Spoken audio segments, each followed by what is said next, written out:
Let's go to Lacey in Iowa. What's up, Lacey? Hey, how's it going? We're partying. How about you? Trying to do the same, a little bit at a time. Very cool. What's up? So, in the great words of Whitney Houston, I want to feel the heat with somebody, in particular, that somebody, my husband. I want to dance with somebody. Hey, listen, this is amazing, but I went to this incredible heavy metal concert the other night, like this hardcore show, and that was the intro song. Like all the lights go down, and that's the song they played. And I smiled from ear to ear and thought, this show's going to be incredible. And the fact that you just brought that up is just perfect. So good for you. All right, let's get back into it. Okay, so you want to party. Husband's not so down. Tell me more. I would say my husband wants to try to be down to the party, but we've been together for about 9-10 years, 5 of those married, and we have tried every avenue imaginable to not only like increase the romance dating life, but also the intimacy realm. And I have particular preferences that are probably not safe to say on a public podcast, but they are very particular. Hold on. You remember back in middle school when somebody would be like, hey, Lacey, I know someone who likes you, and I'm never going to tell you. And they just leave.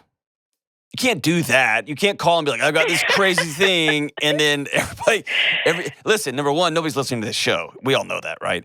And number two, you can't just drop that. So what is your thing? Oh, my sexual tendencies are more risque into the abbreviations of BDSM. Okay. And I have always had that interest, and I've learned to dial back to meet my husband's needs because he has never had any other sexual partners aside from me. Okay. And he only had one other long-term relationship before me, and that was just in high school. So he has spent the last, 9-10 years learning with me how to do the things that I need and would like. Okay. And in turn, I do the things that he enjoys and likes. Okay. However, in very plain terms, I mean, he's always vanilla. He likes his same old, and he's just a sappy, heartfelt guy he's just a big cuddler. And I'm really the opposite of that. I'm like, every touch of the skin it just sets my soul on fire, and I'm like, what's coming next? I'm just alive and ready for more. Okay. And with him, it doesn't really go any more than that. So I guess we're just rolling around in like the same routines, and we have been for a long time, and it got pretty bad about 1.5 years ago. We had, just kind of came to the conclusion that beyond therapy and medications and all kinds of session treatments that we just weren't compatible in that realm. And it really hurt my heart because I love the daylights out of this guy, and he loves me endlessly. And we didn't want to call it quits just because, we weren't romantically connected in the same ways. And we just felt like we were living like roommates almost, like come home, do the chores, do your day-to-day job, and, chat about your day. And that was it. So we're just trying to find a new way to make us compatible in that way. And I don't know if that sounds weird to say out loud, but no, not at all. I'm stuck. I don't know what else to do that would get him to want to participate in the ways that I need, both in the dating world and in the intimacy realm. So I'm not living that same old regurgitated vanilla lifestyle that I'm just not so in love with. You're so the way you're so descriptive, and it's beautiful. The regurgitated vanilla. That's the kind of sex that everybody likes, is regurgitated vanilla. God almighty, Lacey. Okay, so, man, there's so much here. You and I could talk for a couple hours, and you're a joy to talk to. So, number one, thank you. Being into what you're into with your husband, I really don't want you to. You're coming at this with a specter of shame or a specter of weird, And maybe it's just you're just trying to be respectful of the show and stuff like that. So there's nothing that I say that every time I say nothing, I'm always surprised. Very few things surprise me when a couple gets together and like, hey, we've been married for 5 years or 9 years, and this is kind of what does it for me. Everybody's different. The challenge, like you mentioned, is how do I say this out loud? How do I let my needs be spoken into being? And how do I let somebody hear them? And then how do we figure out what comes next, right? That's the hard part. And so I like to think of intimacy as just about closing the gap, reaching across whatever gap of discomfort there is and saying, this is me, this is all of me. Are you still in? Right? Right. What I hear you conflating is romance, intimacy, and sexual preference. Mm-hmm. And I think when you conflate the those three things like that, they all are linked. But when you conflate all three of them, you find yourself in a position where you can never be happy. Mm. You see what I'm saying? Yeah. Every single thing is sexually charged with you. Is that right? You said every Yes. time, like he can walk by you in the kitchen and just put his hand on your hip as he's trying to get around you, and you're like, it's on now. Is that right? Yes. Yeah. Okay. And he can also not do that, and you begin to wonder what's wrong. Is that fair or no? Yes. Okay. Where does that stem from? I have a medical condition called polycystic ovarian syndrome, Okay. and part of that comes from a bad balance of hormones. I shouldn't say bad, but it's just very abnormal.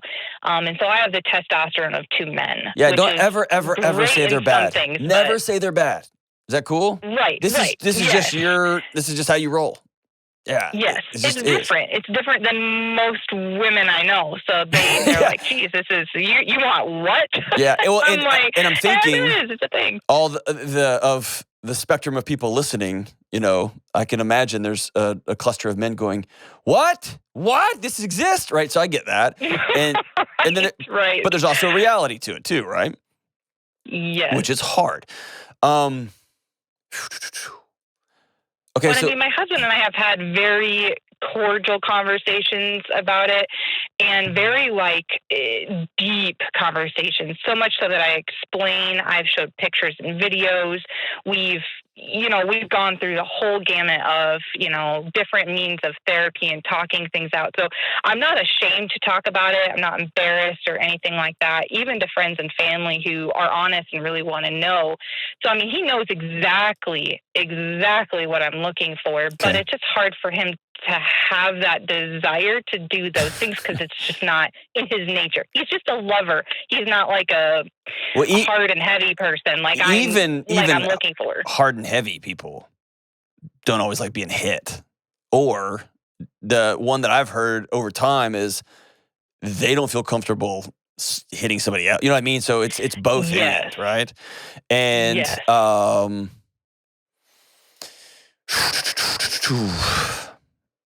so here's the hard question. How old are you? I'm going to be 30 in a year, in less than a year. Here's the hard question. Are you going to leave him? I don't want to. No, because I know the last couple of years you've had this thought. You wouldn't be calling me. Are you going to leave him? No. Okay. Here's why the answer to that is very, very important. Because then it reframes how much work we're going to do, how we're going to reimagine this conversation. Because right now, this is about a particular sex act that you want that he won't do. Or let's be honest, if you're fully down the BDSM rabbit hole, it's a context and it's an environment that you like, right? Yes. And it is a particular power hierarchy, right? Whether it's a sub or a dom, there's a whole lineage here, right? Right. And it's a whole context.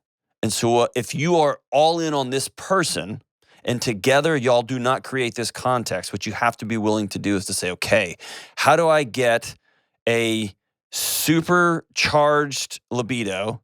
How do I get I crave contact and I crave what I would call an increased heart rate. Is that fair? Yep. Like if it's not, and by the way, you know how this thing rolls, right? It just increases because I got to keep pushing that Yes. boundary, right? Yep. So how do I create an environment where we do that on terms that don't also isolate my husband? And so we're Mm, not trying to figure out ways that he can dress up and things that make him feel uncomfortable. We're not trying to figure out ways that he can um, hit me or be hit in ways that make him freak out. That's not what we're trying to do. sure. We're not trying to accomplish this particular what we're trying to do is find new environments. The masterpiece is the book Come As You Are by Emily Nagoski. Have you read that book? No, but I've heard you mention it many times, so So I'm eager to read it. here's why that book is so important. I think both of y'all need to read it together. Here's why that book is important. You think of this in terms of sex drive, and that you have a high one and he has a low one. Is that fair? Yes. What she did for me was reframe the entire thing, and sex isn't about drive at all. It's environmental. It's ecological in a way. It is how do I create a world where there's as few offs as possible and a few ons as possible? And what that does with somebody with a particular sexual fetish is it begins to let them stop focusing on that object or that thing or this one singular environment and begin to look at a bigger picture. Okay? I'm trying to think of this is somebody who gets amped up, and the only way they just in high school, they were a weightlifter on the football team. And so they're 48 now, and all they can do is lift weights, and all of a sudden both shoulders blow out. And they go to rehab and stuff, but they can't lift heavy like they used to. And that their body still needs that release. And so they learn how to get that release cycling or wrestling or rowing or any number of other things. That's what we're doing here. Not because Sure. inherently the thing's wrong, but inherently that particular environment makes your husband feel less than or scared or frightened or whatever. And you love him too much to do that. Is that fair? Mm-hmm. Yep. So are you willing to consider alternative environments? Yes. That still include I have asked for those okay. as well. And I think that definitely makes him uncomfortable because in his vanilla nature, where he's comfortable is exactly where he's comfortable. Not that loose performance function outside of that area, but it takes a lot longer to build up the energy and the rush to get going in a place outside of norm. So yes, and so he's going to have to also reimagine this thing too, and be willing to lean in and say, okay, this particular actions in this particular environment, I can't get there. I've tried, I can't get there. mm-hmm. Can we figure out other ways that at this moment are like, what? Can we just cuddle, have boring married person sex? Can we just do that, right? And it may be that there is some sort of we're going to create a deck of cards and we're going to put a particular act on it and we're just going to draw out of a deck. And my heart rate will get up hoping that it's this one, and his heart rate will get up hoping it's that we're just going to lay here and watch The Office, whatever the thing is. But we're going to do these things together that are going to create a context that our heart rates are going to get up, and that you are going to get the skin to skin and the if I'm trying to say words that instantly roll into sound like sex acts words, but that's not what I mean. But I mean the visceral response, right? That your body craves. Okay. Right. This is less about, hey, we need to go find some new videos. And this is more about, I want you guys to reimagine the whole spectrum here. So do me this favor. Number one, know that you're not broken and he isn't either. Number two, this isn't about trying to dial up his sex drive or dial yours back. Number three, BDSM is a proxy for an environment that gets you skin-to-skin contact, that makes you able to put your head in a different psychological place, that gets that is rough and that gets your body moving in a different way, right? So where can we set that proxy aside for a second and begin to create a new environment where we still get those things, but everybody's okay? And I know you're thinking, dude, I've had this conversation with him a million times. I want y'all to read this book together and begin to say, okay, maybe it's we go once a month, we go get a hotel room somewhere and it looks like this. Or maybe, like I said, we have 5 things in an envelope and we draw one out once a week, and we, no matter what's going on, we do that thing. Or maybe it's different parts of the house or in the car, in the garage, like any number of places and things you can do or you can go. Let's begin thinking outside the box. And what you're going to do is not close your box. You're going to begin to look at other options, and he's going to begin to expand his. And y'all are going to look at this as a series of brakes and gas pedals. How can I turn more of the ons on and more of the offs off? A couple of exercises that Dr. Nagoski has in the book is, let's get beneath the fetish and say, what are the things here that are turning you on? Let's do a step. Let's be real clear. Let's write them down. What are the things he gets by cuddling and closeness and, as you say, regurgitated vanilla? How do y'all get to those places? Write those things down, and let's start to look for overlap here and say, okay, oh, we can both meet in the middle here, meet in the middle here. What if we tried this? And what if we tried this? And then we're going to have post-mortem, which is not super fun, but we're learning new things. And here's the big word. We're practicing new ways of being intimate with one another. And remember, intimacy is not about how we have sex. Intimacy is, I'm bridging the gap of discomfort. I'm willing to bridge that gap. Do you see me? And do you still love what you see? And that's hard. And we often, I find in my own relationship, all relationships, that's a recurring question, a recurring thing. Do you see me? And do you still love me? Lacey, you're awesome. I've got the highest hopes for your marriage. Please let me know. I want you to read through this book. Let me know how the homework assignments go on the back end. Reach back out to me. And if you want to call back on the show and we can keep this conversation going, I would love that.